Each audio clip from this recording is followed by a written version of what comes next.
আপনি যেটা বিশ্বাস করবেন, যেটা ভাববেন, যেটা ধরে নেবেন, অ্যাকচুয়ালি সেটা আপনি করতে পারবেন। যেভাবে আপনি সেন্স মেক করব, আমাদের ব্রেইন আমাদেরকে ঠিক ওই দিকে ধাবিত করবে। কনফিডেন্স হলো একটা সবচেয়ে গুরুত্বপূর্ণ কারেন্সি। লেখক যেটা বলছেন যে এই কারেন্সি যদি আমার ভিতরে না থাকে, যদি আত্মবিশ্বাস না থাকে, আপনি অনেক কিছু জানতে পারেন কিন্তু সেটাকে আপনি প্রকাশ করতে পারবেন না।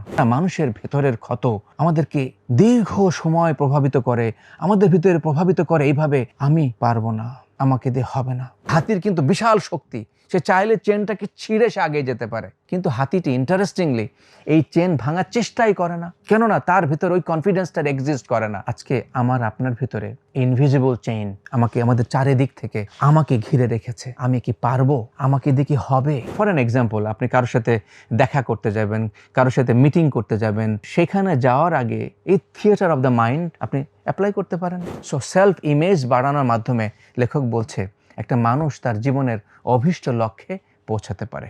সেলফ ইমেজ হিলিং, অর্থাৎ ভেতরের যে একটা ক্ষত, সেই হিলিংটা করা কিভাবে সম্ভব, সেই টেকনিকটাও লেখক এই বইতে বলেছেন।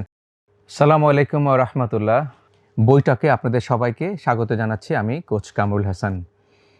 যথারীতি আজকে ওয়ান অফ দি ক্লাসিক বুক, আমরা সবাই জানি পার্সোনাল ডেভেলপমেন্টে আমরা যারা আছি, প্রফেশনাল অথবা আমরা যারা বই পড়ি, তাদের অনেকেরই জানার কথা একটা বিখ্যাত বই সাইকো সাইবারনেটিক্স। লিখেছেন ডক্টর ম্যাক্সওয়েল মলস। উনি পেশায় একজন ডাক্তার, এমডি অ্যান্ড FICS, এবং এই বইটা 1860 সালে প্রকাশিত হয়েছে এবং মিলিয়নস অফ কপিজ সোল্ড হয়েছে। কেন, কী কারণে?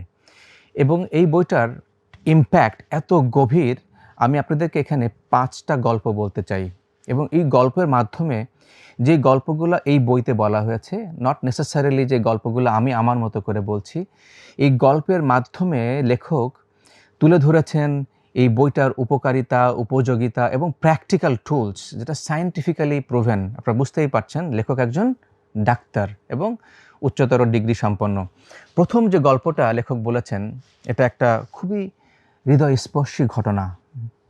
সেটা এমন, একবার একটা মেয়ে অ্যাক্সিডেন্ট করে ডক্টর ম্যাক্সওয়েলের কাছে আসলো। ডক্টর ম্যাক্সওয়েল মলস, বলে রাখা ভালো, প্লাস্টিক সার্জন, অর্থাৎ আমাদের যাদের চেহারা এরকম ক্ষত বিক্ষত হয়ে যায় তাদেরকে উনি অপারেশন করে ঠিক করতেন এবং খুব নামকরা ডাক্তার ছিলেন ওই সময় আমেরিকাতে। তো একটি মেয়ে রোড অ্যাক্সিডেন্ট করে চেহারা ক্ষত বিক্ষত হয়ে গেছে, সে ডক্টর ম্যাক্সওয়েল মলসের ক্লিনিকে আসলো। সো ম্যাক্সওয়েল মলস তাকে যত্ন সহকারে, খুব জটিল অপারেশন, খুব ড্যামেজ হয়েছিল তার মুখে, আঘাত, অর্থাৎ রোড অ্যাক্সিডেন্টের কারণে তাকে অপারেশন করলো। এবং অপারেশন করার পরে ম্যাক্সওয়েল মলস তাকে বলল, তুমি আয়নাতে গিয়ে দেখো তো তোমার চেহারা, তুমি এখন নিজেকে কেমন দেখতে পাও। কেননা অপারেশনের আগের যে বিভৎস চেহারা এবং অপারেশন করার পরে, জটিল অপারেশন, সেটা করার পরে যখন ম্যাক্সওয়েল মলস খুব নিশ্চিত যে মেয়েটা আয়নাতে দেখার পরে নিজেকে হয়তো চিনতে পারবে না বা খুব ডিলাইটেড হবে, খুব হ্যাপি ফিল করবে, কিন্তু ডক্টরের সারপ্রাইজিং আনসার আসলো, doctor, no, I don't see any difference. আমি তো কোনো পার্থক্য লক্ষ্য করতে পারছি না আমার চেহারায়। ডক্টর একটু কিউরিয়াস, এবার কি বলো, তুমি দেখতে পাচ্ছ না? আমরা একটা জটিল অপারেশন করলাম, এত সুন্দর নিখুঁত অপারেশন করা হলো, এবং তোমার আগের এবং পরের এখনকার চেহারা অনেক ডিফারেন্স। ডক্টর তাকে বললো, তুমি আরেকবার একটু দেখো তো মনোযোগ সহকারে, কি পার্থক্য দেখতে পাও? ডেফিনেটলি অনেক পার্থক্য দেখতে পাবা। মেয়েটি আরেকবার একটু খেয়াল করার চেষ্টা করলো আয়নাতে, কিছুক্ষণ আয়নাতে তাকিয়ে থেকে বললো, no doctor, I don't see any difference in my face. এরকম 3-4 বার কথোপকথন ডাক্তারের সাথে পেশেন্টের। এবার ডাক্তার একটু কিছুটা বিব্রত এবং কিছুটা রেগে গেল। কেননা প্রথমত সে একজন নামী ডাক্তার, প্লাস্টিক সার্জন। দ্বিতীয়ত 4-5 বার রোগীর সাথে কথোপকথন হচ্ছে। তৃতীয়ত আমি যদি বলি যে একটা অনেক লম্বা অপারেশন করার পরে নিখুঁত অপারেশন হয়েছে। ডক্টর কিছুটা রাগান্বিত হয়ে বলল, কেন তুমি দেখতে পাও না? কি হয়েছে তোমার? এবার তাকে নিয়ে একান্তে ডাক্তার কিছু কথা জিজ্ঞাসা করলেন। আচ্ছা, তোমার এই অ্যাক্সিডেন্টের পিছনের কারণটা কি ছিল? তুমি কিভাবে অ্যাক্সিডেন্ট করেছো একটু বলো তো। তখন মেয়েটি ডাক্তারকে বলতে শুরু করলো, একসময় তার একটা ছেলের সাথে তার সম্পর্ক হয়েছিল। ছেলেটি তাকে বিভিন্ন সময় এই কথাটি বলতো, তুমি মোটেই আকর্ষণীয় না, তুমি দেখতে কেমন জানি। এবং একটি পর্যায়ে ছেলেটির সাথে মেয়েটির সম্পর্কটা নষ্ট হয়ে যায়। ছেলেটি মেয়েটিকে ছেড়ে চলে যায়। মেয়েটি যখন একদিন গাড়ি চালাচ্ছিল, মেয়েটির মাথায় এই যে ব্যাক এন্ড কনভারসেশন, তার এই বয়ফ্রেন্ডের সাথে এই কথাগুলো তার কানে বাজতেছিল। এমত অবস্থায় সে রাস্তায় কন্ট্রোল করতে না পেরে একটা ডিভাস্টেটিং অ্যাক্সিডেন্টের সম্মুখীন হয়। এই অ্যাক্সিডেন্ট করার পরে তার সমস্ত ক্ষতবিক্ষত যে অবস্থা তৈরি হয় তার চেহারাতে, তখন সে ডক্টর ম্যাক্সওয়েল মলজের চেম্বারে আসে। এবার ম্যাক্সওয়েল মলজ বলছে, বুঝতে পেরেছি। এবার ম্যাক্সওয়েল মলজের ভেতরেও নাড়া দিয়ে উঠল, আরে তার মানে তার আসল ক্ষত তার চেহারায় না, তার আসল ক্ষত তৈরি হচ্ছে তার হৃদয়ে, তার অন্তরে। এখনও সে ভাবে নিজের সম্পর্কে, আমি তো মোটেই আকর্ষণীয় না, আমি তো দেখতে সুন্দর না, আমাকে তো কেউ পছন্দ করে না, আমার তো কোনো চাহিদা নেই, আমার তো কোনো ডিমান্ড নাই, আমার কোনো স্থান নাই মানুষের কাছে। সেই একই জিনিস তাকে পাগলের মতো হন্য হয়ে তার মাথার ভিতরে খেলছে, যার ফলে তার যে চেহারার এই যে কসমেটিক সার্জারি করার পরে ডাক্তার যখন তাকে পুশ করছে, সে দেখতে পাচ্ছে না, তার মাথার ভেতরে ওই ইমেজ তাকে বারবার দিচ্ছে, you are not looking good, you are not beautiful, you are not worthy. ডাক্তার বুঝতে পারলো তার আসল ক্ষত তার চেহারায় না, তার আসল ক্ষত তার হৃদয়ে। সেখান থেকে এর পরে ডক্টর ম্যাক্সওয়েল মলজ চিন্তা করলো, আমি কয়টা অপারেশন করতে পারবো? হাজারো খানেক। রাদার আমি আজকে থেকে আমার এই চিকিৎসা বিদ্যা, এই প্লাস্টিক সার্জারি ছেড়ে দিয়ে আমি মানুষকে হেল্প করতে চাই তার ভেতরের ক্ষত ছাড়বার জন্য, ভেতরের ক্ষত সেরে উঠবার জন্য। কেননা মানুষের ভেতরের ক্ষত আমাদেরকে দীর্ঘ সময় প্রভাবিত করে, আমাদের ভিতরে প্রভাবিত করে এইভাবে, আমি পারবো না, আমাকে দিয়ে হবে না, যেমন আমি সুন্দর না, আমাকে দিয়ে হবে না। ডক্টর ম্যাক্সওয়েল মলজ সেখান থেকে যে প্রোফাউন্ড থিওরি, সেলফ ইমেজ, অর্থাৎ একজন ব্যক্তি তার নিজের সম্পর্কে কি ইমেজ, কি প্রতিচ্ছবি তৈরি করে, সেটা তাকে প্রভাবিত করে লং টার্মে। আরেকটা এক্সাম্পল দেই, এটা এই বইতে বলা নাই, কিন্তু আমি আপনাদেরকে বোঝার জন্য বলছি যে এই ম্যাক্সওয়েল মলজের এই সেলফ ইমেজ থিওরি, একটা বিড়াল যদি আয়নাতে দীর্ঘদিন, খেয়াল করুন, আয়নাতে একটা বিড়াল দেখতে পাচ্ছে বাঘের প্রতিচ্ছবি। আপনাকে প্রশ্ন করি, 1 মাস যদি এভাবে বিড়াল দেখতে থাকে আয়নাতে বাঘের মুখ, 1 মাস পরে বিড়াল কিভাবে আচরণ করবে, কি আচরণ করবে? ঠিক বাঘের মতো আচরণ করা শুরু করবে, বিকজ ইউড ফিল কনফিডেন্ট। ঠিক উল্টাটি যদি হয়, একটা বাঘ যদি নিজেকে দেখা শুরু করে একটা বিড়ালের মতো, ঠিক উল্টা আচরণ করা শুরু করবে। ম্যাক্সওয়েল মলজ বলছে যে সেলফ ইমেজ, আপনি প্রতিনিয়ত আমাদের মাথার ভিতরে নিজের সম্পর্কে কোন ইমেজটি তৈরি করে, কোন গল্প আমরা বলি নিজের সম্পর্কে, সেটি আমাদেরকে লং টাইমে ইম্প্যাক্ট তৈরি করে। সো ম্যাক্সওয়েল মলজ এই সাইকোসাইবারনেটিক্স এই বই থেকে প্রথম যে লেসন আমরা পেতে পারি, আপনার নিজের সম্পর্কে, আমার নিজের সম্পর্কে আমরা কি গল্পটা বলছি, কি ইমেজ তৈরি করছি। দেখুন এই বইটির নামও কিন্তু সাইকোসাইবারনেটিক্স, এটা একটি গ্রিক শব্দ, সাইকোসাইবারনেটিক্স। সাইবারনেটিক্স অর্থাৎ কোনো কিছু নিয়ন্ত্রণ করা, এটা নিয়ন্ত্রণ করে লক্ষ্যে পৌঁছানোর কৌশলকে বলা হচ্ছে সাইকোসাইবারনেটিক্স। আমাদের ব্রেন এটা যে মেকানিজমে কাজ করে, ম্যাক্সওয়েল মলজ তার বইতে বলছে এটাকে বলছে সার্ভো মেকানিজম। উনি একটা এক্সাম্পল দিয়েছেন রিলেট করবার জন্য, সেটি হলো যে ক্ষেপণাস্ত্র আমরা সবাই জানি, ব্লাস্টিক উইপন, ক্ষেপণাস্ত্র যখন মারা হয়, এই ক্ষেপণাস্ত্রের মাথায় একটা ম্যাগনেট থাকে। সো এই ম্যাগনেটটা যখন ক্ষেপণাস্ত্র ছোড়া হয়, হ্যাঁ, ক্ষেপণের মাথায় একটা গোল একটা ম্যাগনেট থাকে। যখন ক্ষেপণাস্ত্র লঞ্চ করা হয়, তখন যেটা হয়, পেছন থেকে, টাওয়ার থেকে, কন্ট্রোল রুম থেকে এই ক্ষেপণাস্ত্রকে সাথে সংযোগ স্থাপন করা হয় এবং ক্ষেপণাস্ত্র কন্টিনিউয়াস এরকম বিভিন্ন বাঁক প্রতিবাক পার হয়ে সে লক্ষ্যে গিয়ে আঘাত করে।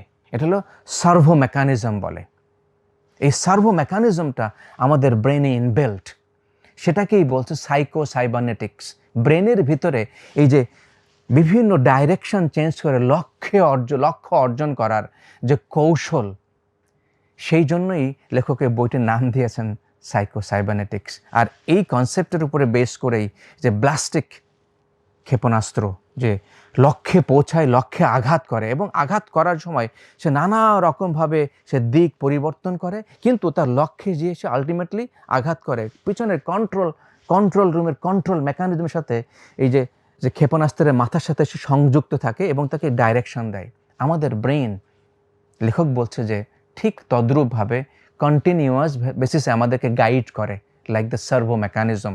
সো আমরা এই যে পেছনের যে গল্পটা বলি সেলফ ইমেজ, এই গল্পের মাধ্যমেই আমরা আমাদের জীবনের যে লক্ষ্য, আমাদের জীবনের যে ডাইরেকশান, এই ডাইরেকশান প্রতিনিয়ত আইদার আমার জীবনের সেলফ ইমেজ যদি হয় পোর, সেলফ ইমেজ যদি হয় ল্যাক, কনফিডেন্সহীন, তাহলে আমাকে কোথায় নেবে? ল্যাকের দিকে নেবে। ল্যাক মানে হয় নাই, কনফিডেন্স, ল্যাক অফ কনফিডেন্সের দিকে নেবে, পোর মানসিকতার দিকে নেবে, পোর রেজাল্ট আসবে। সো লক্ষ্যটা আমরা অর্জন করতে পারবো না। So that's the direction. So self image বাড়ানোর মাধ্যমে লেখক বলছে একটা মানুষ তার জীবনের অভীষ্ট লক্ষ্যে পৌঁছাতে পারে। দ্বিতীয় গল্প যেটা লেখক ম্যাক্সওয়েল মলস তার এই বইতে লিখেছেন, শেয়ার করেছেন, খুবই ইন্টারেস্টিং। একটা বাস্কেটবল টিমের উপরে উনি এক্সপেরিমেন্ট করেছেন 3টা দলে ভাগ করে। দল নাম্বার 1, সেই দলকে উনি বলেছেন যে তোমরা কন্টিনিউয়াস প্রশিক্ষণ করবা, অর্থাৎ বাস্কেটবল থ্রো করবে এবং বাস্কেটবল থ্রো করার মাধ্যমে সে প্র্যাকটিস করাচ্ছে। 2 নম্বর দল যাদেরকে কোনো প্রশিক্ষণ করতে দেন নাই। দল নম্বর 3 যাদেরকে বলছে তোমাদেরকে মাঠে প্রশিক্ষণ নিতে হবে না, তোমরা যেটা করবা তোমরা মনে মনে মেন্টালি ভিজুয়ালাইজ করবা যে তোমরা বাস্কেটবল নিয়ে থ্রো করতেছো এবং পারফেক্টলি থ্রোটা গিয়ে অর্থাৎ বাস্কেটবলে যে নেট সেখানে যাচ্ছে। টেকনিকটা দেখিয়ে দিয়েছে, কিন্তু এটাকে বলছে থিয়েটার অফ দ্য মাইন্ড, অর্থাৎ তোমার মনের থিয়েটারে তুমি বাস্কেটবলকে থ্রো করো এবং দেখো তুমি থ্রো করতেছো আর বাস্কেটবলটা ঠিক ওই নেটের ভিতরে যেয়ে পড়তেছে। এই টোটাল প্রসেসটা 3 নম্বর টিমকে বলেছে তোমরা এটা করো। এবার সে 3টা টিমকেই মাঠে নামালো যে কে জিতে, কে মনে হয় কে জিতবে। খুব ইন্টারেস্টিংলি টিম নাম্বার 1 যে মাঠে গিয়ে প্র্যাকটিস করেছে, আর টিম নাম্বার 3 যে মাঠে যে প্র্যাকটিস করে নাই কিন্তু থিয়েটার অফ দ্য মাইন্ড যেটা লেখক বলছে অর্থাৎ মনে মনে প্র্যাকটিস করেছে, তারা ইকুয়ালি পারফর্ম করেছে। একটু খেয়াল করে দেখুন, তার মানে যেটা হলো যে লেখক যেটা বলছেন যে আমার মনের যে থিয়েটারে আমরা কি দেখি, আমরা যখন সিনেমা দেখতে যাই থিয়েটার হলে যাই, আমরা থিয়েটার হলের পর্দায় আমরা ছবি দেখি। সো মাইন্ডের যে থিয়েটার অর্থাৎ মনের পর্দায় যখন আমরা কোনো কিছু দেখি, যে কোনো কিছু করছি, সেই করাটা বাস্তবে করার মতোই কিন্তু একটা পাওয়ারফুল জিনিস তৈরি হয়। সো লেখক বলছে এটাই থিয়েটার অফ দ্য মাইন্ড। আপনি এখন কীভাবে সেটাকে অ্যাপ্লাই করতে পারবেন? আপনি একটু খেয়াল করুন। ধরেন আপনি সেলসে কাজ করেন, ফর অ্যান এক্সাম্পল, আপনি কারোর সাথে দেখা করতে যাবেন, কারোর সাথে মিটিং করতে যাবেন।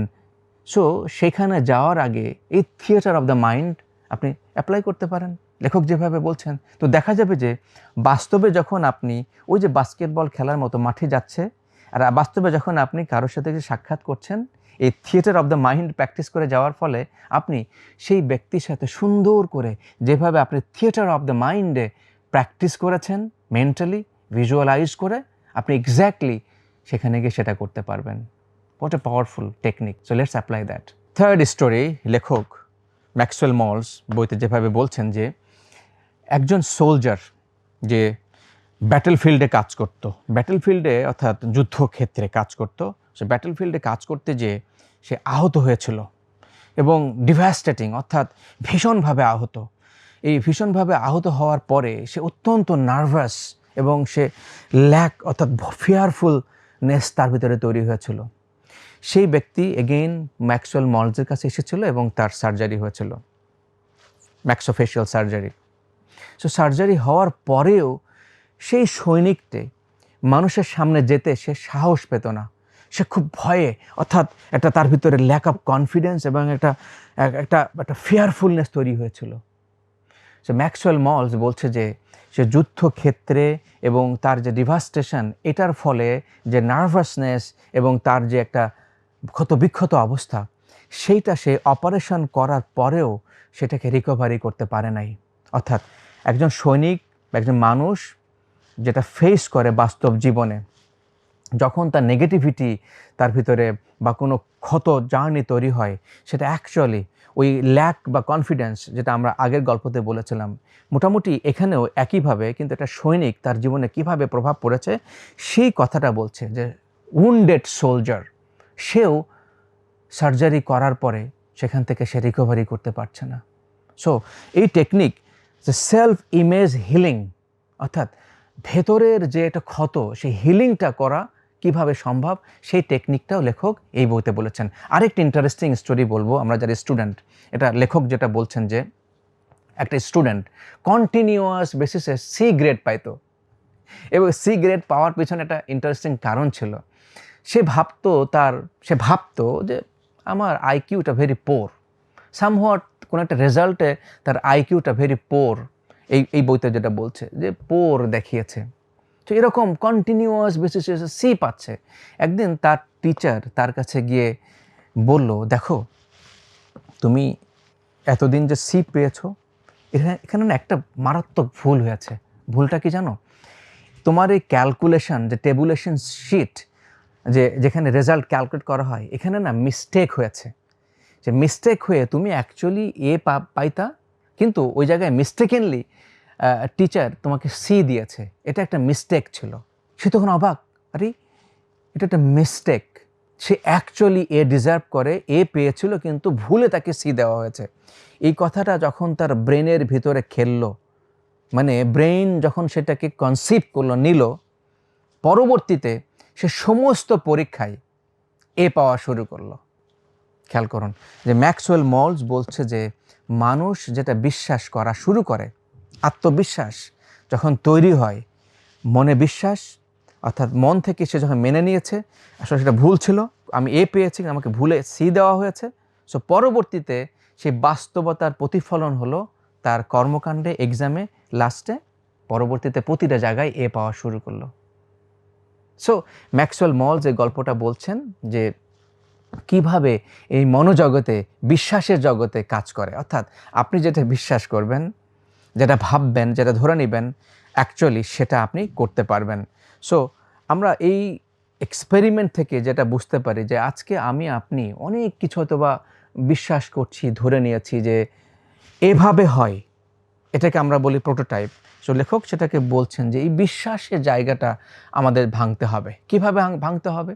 এই ভাঙার দায়িত্বটা আপনার আমার নিজের। সেই টেকনিকটা ম্যাক্সওয়েল মলস এখানে খুব সুন্দর করে বলে দিয়েছেন এই স্টুডেন্টের গল্প দিয়ে। সো আমরা এখান থেকে যদি অ্যাপ্লাই করতে পারি এই বই থেকে, ডেফিনিটভাবে আপনি যে কোনো লক্ষ্য, আপনার বিশ্বাসকে পরিবর্তন করার মাধ্যমে আপনি উইন করতে পারবেন।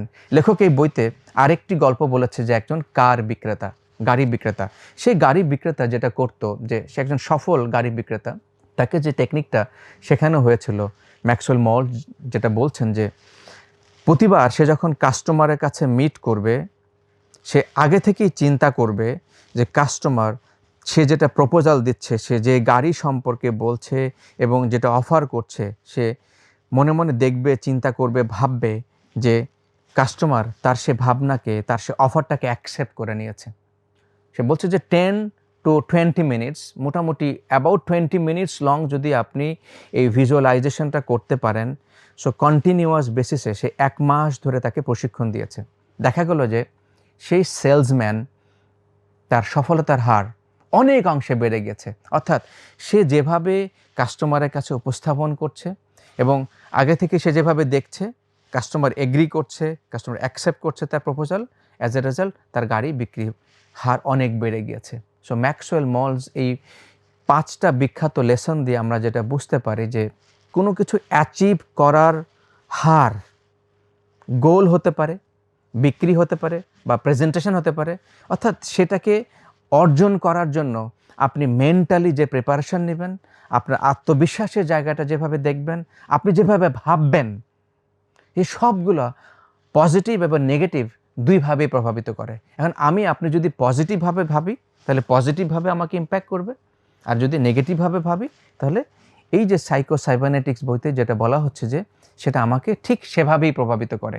ওই যে মেয়েটি যেভাবে নিজেকে চিনতে পারছে না, একজন সোলজার যেভাবে তার আত্মবিশ্বাস হারিয়ে ফেলেছে, একজন গাড়ি বিক্রেতা যেভাবে গাড়ি বিক্রি বাড়িয়েছে, ঠিক তদ্রূপভাবে আমরা আমাদের জীবনকে ওইভাবে পরিবর্তন করতে পারবো এই ম্যাক্সওয়েল মলজের সাইকোসাইবারনেটিক্স এই বইয়ের যে প্র্যাকটিক্যাল টুলস সেটাকে অ্যাপ্লাই করার মাধ্যমে। পাশাপাশি এই বইতে সাকসেসের একটা নতুন ফর্মুলা দিয়েছেন ম্যাক্সওয়েল মলজ, SUCCESS। আমি আপনাদেরকে ইনভাইট করব, তার ভেরি ইন্টারেস্টিং যে একটা সফলতার মানদণ্ড ম্যাক্সওয়েল মলজ নিজের মতো করে এই বইয়ে ডিফাইন করেছেন।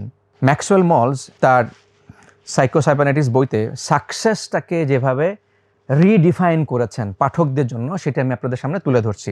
সাকসেসের প্রথম যে অ্যালফাবেট এসকে উনি বলছেন সেন্স অফ ডাইরেকশন, অর্থাৎ জীবনের গন্তব্য কোন দিকে হতে পারে। সেখানে আপনি সেন্স অর্থাৎ এই গন্তব্যকে আপনি কিভাবে ডিফাইন করছেন, সেন্স অর্থাৎ এটা কি আপনার জন্য কিভাবে সেন্স মেক করে, সেই যেভাবে আপনি সেন্স মেক করব আমাদের ব্রেইন আমাদেরকে ঠিক ওই দিকে ধাবিত করবে। এটাকেই বলছে sense of direction. Second alphabet হলো ইউকে উনি বলছেন সঠিক আন্ডারস্ট্যান্ডিং, অর্থাৎ সঠিক ধারণা। দেখুন, ধারণা যদি আপনার কাছে সঠিক হয় বা বেঠিক হয়, বা বেঠিক ধারণাও আপনার কাছে মনে হবে সঠিক। কিভাবে? অনেক মানুষ যারা ধরেন মিথ্যা কথা বলে বা দুর্নীতি করছে, সেই মিথ্যা কথা বলা বা দুর্নীতি যেটাকেই আমি লেবেল দিলাম, এটাকেও সে ভাবছে তার জন্য সঠিক, সেটাই করতে পারে। সো আপনার যে আন্ডারস্ট্যান্ডিং, এই আন্ডারস্ট্যান্ডিংয়ের উপরে নির্ভর করবে আপনি কোন অ্যাকশানগুলো নেব। Very interesting. থার্ড অ্যালফাবেট সেটা হলো SU, দেন হলো সিতে উনি বলছেন কারেজ, অর্থাৎ আমাদের ভিতরে যে সাহস, আমাদের যদি সাহস থাকে তাহলে আমরা যে কোনোভাবে যে কোনো পরিকল্পনা যখন করব, ইমাজিন করেন যে আপনি যদি সাহসী হন তাহলে আপনি আপনার জীবনের লক্ষ্য, জীবনের যে গোল বা যে কোনো কাজ আপনি কিভাবে শুরু করবেন। ভার্সাস যদি আপনার সাহস না থাকে তাহলে আপনি কিভাবে করবেন? মেরে সকালে ঘুম থেকে উঠবেন না, কোনো কিছু প্রোক্রাস্টিনেট করবেন, কোনো কিছু লক্ষ্য ডিফাইন করবেন কিন্তু কাজ শুরু করতে পারবেন না, কাজ শুরু করবেন তো দেখা যাবে যে মাঝপথে গিয়ে থেমে গিয়েছে। এভাবে দেখা যায় যে আমাদের 80% মানুষ কোনো কাজ শুরু করে শেষ করতে পারে না। সো আপনি কোন দলে আছেন? এর কারণ হলো যে আমরা কারেজিয়াস কিনা, আমরা কারেজিয়াস, আমাদের ভিতরে সেই কারেজিয়াসনেস আছে অথবা নাই। সো এটাকে সুন্দরভাবে লেখক ডিফাইন করেছেন। ফোর্থ যে লেটার অ্যানাদার সি, এই সিকে বলছে চ্যারিটি। সো ম্যাক্সওয়েল মলজ বলছেন যে আমাদের ভিতরে এই চ্যারিটেবল মানসিকতা, চ্যারিটেবল বলতে কি, অর্থাৎ দান করা, এটা কিন্তু আমাদের ধর্মেও যেটা আছে যে মানুষকে দেওয়া, নিঃস্বার্থভাবে দেওয়া। লেখক সেই কথাটি উনি ওনার মতো করে বলেছেন যে এই অভ্যাস আমাদের গড়ে তুলতে হবে, যে গিভিং, ওনাদের ভাষায় চ্যারিটি, আমাদের ভাষায় আমরা দান, গিভিং, কাউকে হেল্প করা। সো এই মানসিকতা আমাদের ভেতরে জগৎকে নতুনভাবে ওপেন করে দেয়, অর্থাৎ আমরা আরও প্রফুল্ল হতে পারবো, আমাদের ভেতরে জগৎ আরও বলা না চিরসবুজ হতে পারে। সেই জায়গা থেকে যে রসদ, সেই রসদটা আমরা পেতে পারি ফ্রম দি পরোপকারিতা বা উপকারী এই মানসিকতার কারণে। ফিফথ যে লেটার ইকে বলা হচ্ছে যে এস্টিম, সেলফ এস্টিম। এই যে আমি গল্প বললাম, একটা মেয়ে, যে গল্পটা লেখক এখানে বলেছেন যে একটা মেয়ে গাড়ি অ্যাক্সিডেন্ট করার পরে ডাক্তারের চেম্বারে এসছে, অপারেশন করার পরে সে তার আগেকার যে মাথার ভিতরে ইমেজ বা তার সম্পর্কে যে ধারণা, সেলফ এস্টিম ভেরি লো, অর্থাৎ আমার আর কোনো গ্রহণযোগ্যতা না, আমি সুন্দর না, এই আত্মমর্যাদা ভাব যদি আমার ভিতরে লো থাকে তাহলে আমি না কোনো কিছুই করে মজা পাবো না, কোনো কিছু করতে পারবো না, আমার ড্রাইভ থাকবে না, বিকজ আমার সেলফ এস্টিম লো। সে লেখক এই দিয়ে বলছেন যে সেলফ এস্টিমকে কীভাবে আমাদেরকে বাড়াতে হবে সেই সংক্রান্ত টেকনিক এখানে দিয়েছেন। 6 নম্বর যে অ্যালফাবেট সেটা হলো খুবই গুরুত্বপূর্ণ, সেলফ কনফিডেন্স। দেখেন, কনফিডেন্স হলো একটা সবচেয়ে গুরুত্বপূর্ণ কারেন্সি। লেখক যেটা বলছেন যে এই কারেন্সি যদি আমার ভিতরে না থাকে, যদি আত্মবিশ্বাস না থাকে, আপনি অনেক কিছু জানতে পারেন কিন্তু সেটাকে আপনি প্রকাশ করতে পারবেন না। মানুষের মাঝখানে গিয়ে আপনি কমিউনিকেট করতে পারবেন না, কানেক্ট করতে পারবেন না, যেটা আমরা সবসময় বলি। আপনি ভাবছেন যে আপনি একটা বিজনেস করতে চান, কিন্তু সামথিং আপনাকে পিছন থেকে টেনে ধরবে। কেন? বিকজ আত্মবিশ্বাস এই জায়গাটা আপনার নড়বড়ে। আপনি ভাববেন যে আমি পারবো, সমাজ কি বলবে, আমাকে দিয়ে হবে না, নানা রকমভাবে আমার এটা নাই। সো এই নাইটা চারিদিক থেকে আমাকে ঘিরে ধরবে। এটাকে আমরা বলি যে ইনভিজিবল চেইন। এই যে আমার আপনার পায়ের ভিতরে invisible chain, lack of confidence, এটা আমাকে ঘিরে ধরেছে। যেই কারণে আমি একটা এক্সাম্পল দিতে পারি, সেটা হলো যে এই যে আপনারা হাতি দেখেছেন, একটা হাতিকে যখন ছোটবেলায় জঙ্গল থেকে ধরে নিয়ে আসা হয়, সে হাতির পায়ে একটা চেইন, একটা শিকল দিয়ে দেওয়া হয়। শিকলটা ছোট্ট বাচ্চা হাতি, একটু কল্পনা করেন, দেখুন সে বাচ্চা হাতি যখন তার পায়ে শিকল থাকে, সে কি করে? 2 দিন ট্রাই করেছে, 3 দিন ট্রাই করেছে, শিকলটা তার পায়ের সাথে লেগে আছে, সে শিকলটা ভাঙতে পারছে না। একদিন এভাবে 1 মাস 2 মাস পরে গিয়ে এই হাতিটি এই শিকল ভাঙার, শিকল ছেড়ে যে বের হওয়ার, সে আবার যে জঙ্গলে যাবে, সেই ইচ্ছাটাই তার ভিতরে থাকে না। কেননা তার ভিতরে ওই আত্মবিশ্বাসটা দৃঢ়মূল হয়ে গেছে, সে শিকল আমি ভাঙতে পারবো না। কেননা সে যে চেষ্টা করেছে, তার কনফিডেন্সের জায়গাটা একদম লো হয়ে গেছে। এটাকে বলছি যে চেইন, তার ইনভিজিবল চেইন তার মাথার ভিতরে খেলছে যে আমার পা তো শিকলতে বাঁধা, আমি ভাঙতে পারবো না।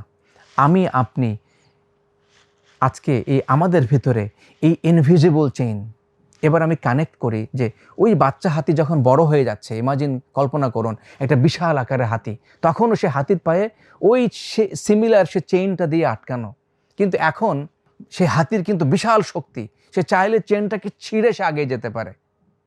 কল্পনা করুন, দেখুন, কিন্তু হাতিটি ইন্টারেস্টিংলি এই চেন ভাঙার চেষ্টাই করে না। কেননা তার ভিতর ওই কনফিডেন্সটা এক্সিস্ট করে না। আজকে আমার আপনার ভিতরে ইনভিজিবল চেইন আমাদের চারিদিক থেকে আমাকে ঘিরে রেখেছে। আমি কি পারবো? আমাকে দিয়ে কি হবে? লেখক এটাকে সুন্দরভাবে এক্সপ্লেন করেছেন যে নিজেকে গ্রহণ করার যে মানসিকতা, আত্মবিশ্বাসের সাথে পরবর্তীতে যেটা বলছে যে সেলফ অ্যাকসেপ্টেন্স, এস। সো আত্মবিশ্বাস এবং এস, সেলফ অ্যাকসেপ্টেন্স, এই দুটাকে উনি মিলিয়েছেন যে আমি দেখতে অসুন্দর হই, আপনি ভাবছেন অসুন্দর, কিন্তু স্রষ্টা আমাকে আপনাকে সৃষ্টি করেছে নিখুঁতভাবে। লেখক বলছে এই সেলফ অ্যাকসেপ্টেন্স দরকার, আপনি গ্রহণ করুন। আপনার মাথায় চুল নাই, আপনি ভাবছেন আমি কিভাবে মানুষের কাছে যাব, আমি দেখতে শর্ট, বা আমি অনেক লম্বা, বা আমি দেখতে একটু আকারে আমি একটু হেলদি, বা আমি একটু মোটা, কেউ আমাকে বলছে এভাবে। সো আমার এই সেলফ অ্যাকসেপ্টেন্স, একদিকে আমার কনফিডেন্স নাই, আর একদিকে আমার নিজেকে, খেয়াল করুন, সেলফ অ্যাকসেপ্ট, নিজেকে গ্রহণ করার যে মানসিকতা, সেটা আমি হারিয়ে ফেলেছি। অর্থাৎ আমি ভাবছি আমি কেন এমন হলাম, আমি আমার নিজেকে গ্রহণ করতে পারছি না, আমার সাথে, নিজের সাথে আমার একটা শত্রুতা তৈরি হয়েছে। লেখক বলছেন যে এটাকে ভেঙে ফেলতে হবে। সেই ভেঙে ফেলার টেকনিকগুলো উনি এই বইতে শিখিয়েছেন। কিভাবে ভেঙে ফেলবেন, কিভাবে আমি নিজেকে গ্রহণ করব। আপনি যদি আমার নিজেকে গ্রহণ করতে না পারি, যদি নিজেকে সবসময় আমি অভিশাপ দেই, আমি দেখতে কেন এমন, আমি কেন এমনভাবে কথা বলি, মানুষ কেন আমার দিকে তাকায়, মানুষকে কেন আমি বোঝাতে পারি না, আমার কেন ভালো চাকরি হচ্ছে না, আমি কেন সফল হতে পারছি না, আমি কেন পারছি না। অর্থাৎ আমিকে অভিশাপ দিচ্ছি, হয়তোবা শাস্তি দিচ্ছি। এটাকে বলা হচ্ছে যে আমি নিজেকে অ্যাকসেপ্ট করতে পারছি না। লেখক বলছেন যে সেলফ অ্যাকসেপ্টেন্স, আমি যেটা দেখাচ্ছি যে নিজেকে গ্রহণ করুন। দিস ইজ এ সেলফ হাগ। যে আমি তাকে বলছি I am good, I am happy with my self. আমি যদি নিজেকে নিয়ে হ্যাপি হই, লেখক এখানে যেভাবে বর্ণনা করেছেন, আমার ভেতরে আত্মবিশ্বাসের জায়গাটা জেগে উঠবে না? আমি আমার নিজেরটার সাথে এখানে মিলাচ্ছি যে একসময় আমি তোতলা ছিলাম, আমি কথা বলতে পারতাম না ঠিকভাবে, গুছিয়ে বলতে পারতাম না। আমার ভিতরে কাজ করতো ভয়, মানুষ আমাকে দেখে টিটকারি দিবে, আমার ভিতরে সেই জিনিসটা কাজ করত। সেখান থেকে আমি যখন নিজেকে গ্রহণ করলাম, মানুষ আমাকে বলুক না কেন, যে যাই বলুক না কেন, আমাকে দেখে মস্করা করতো, অট্ট হাসি দিত, আমি ভয় পেতাম, নার্ভাসনেস ফিল করতাম, আমি আরও তোতলামি শুরু হতো। আমি আস্তে আস্তে নিজেকে গ্রহণ করা শুরু করলাম যে ঠিক আছে, আমার কথা বলতে সমস্যা হচ্ছে, আমি আটকে যাচ্ছি, ফাইন, আমি এটা ফেস করব, সেলফ অ্যাকসেপ্টেন্স, এই বইয়ের টেকনিক। তখন আমার ভিতরে আত্মবিশ্বাসের জায়গাটা আস্তে আস্তে, না ঠিক আছে, লোক যে যাই বলে বলুক, আমি আমার কাজ করে যাব, ইট ডাজ নট ম্যাটার কে কি বলছে, ড্যাম কেয়ার, আমি আমাকে জানি, আমি আমাকে ভালোবাসি, সো আমার অ্যাকসেপ্টেন্স, এস্টিম, আমার ভিতরে আত্মমর্যাদাবোধ পজিটিভ তৈরি হওয়া শুরু করলো। ঠিক আছে, মানুষের কথা বলতে পারে, আমি লেখকের এই সাকসেস ফর্মুলাকে কানেক্ট করার চেষ্টা করছি। এবং এই যে আপনি সৎকা করেন, এস্টিম, আপনার চ্যারিটি, আমি উপরের দিকে যাচ্ছি, তখন আমাদের ভিতরে কারেজিয়াসনেস তৈরি হবে যে না, আমি ন্যায়ের পথে আছি, আমি সত্য করছি, এবং আমার ভিতরে যে কোনো জিনিস সম্পর্কে, পার্থিব অপার্থিব, দুনিয়া এবং আখিরাত, এই সম্পর্কে সঠিক ধারণা যেটা তৈরি হতে পারে। আর নাম্বার ওয়ান যেটা বলছিলাম যে সেন্স অফ ডাইরেকশন, তখন আমরা দুনিয়া এবং ইহজনম পরজনম আমি যদি কানেক্ট করি লেখকের এই সাকসেস ফর্মুলার সাথে, সেন্স অফ ডাইরেকশনটা আমাদের ভিতরে তৈরি হবে। লেখক এত সুন্দরভাবে সাইকোসাইবারনেটিক্স, এটা গ্রিক শব্দ, যে সার্ভো মেকানিজম, আমাদের ব্রেইনের ভিতরে যেটা পাওয়ারফুল ম্যাগনেট, গোল অর্জন করার এবং সেখান থেকে যেভাবে ভাগ করেছেন এবং সাকসেসটাকে যেভাবে রিডিফাইন করেছেন, it is a must read. যদি আপনি আপনার জীবনের লক্ষ্যটাকে, যে কোনো কিছু আনলক করতে চান, you can unlock with the new definition of success. So Rokomari থেকে এখনই অর্ডার করুন। এবং আমি আপনাকে এতটুকু রিঅ্যাসিওর করতে পারি, যদি একটিও এই লেসন আপনি এখান থেকে অ্যাপ্লাই করেন, if that lesson is self image change করা হতে পারে, যে গল্পটা বলেছি, আপনি নিজের সম্পর্কে এই গল্প যেভাবে লেখক শিখিয়েছেন অ্যাপ্লাই করুন এবং জীবনকে বদলে ফেলুন। রকমারি থেকে এখনই অর্ডার করুন। 6 লক্ষাধিক পণ্য আর অসংখ্য সুবিধা নিয়ে আস্থার রকমারি আপনার দোরে। যা কিছু দরকারি সাথে আছে রকমারি। বই ও পণ্য অর্ডার করতে ভিজিট করুন এখনই।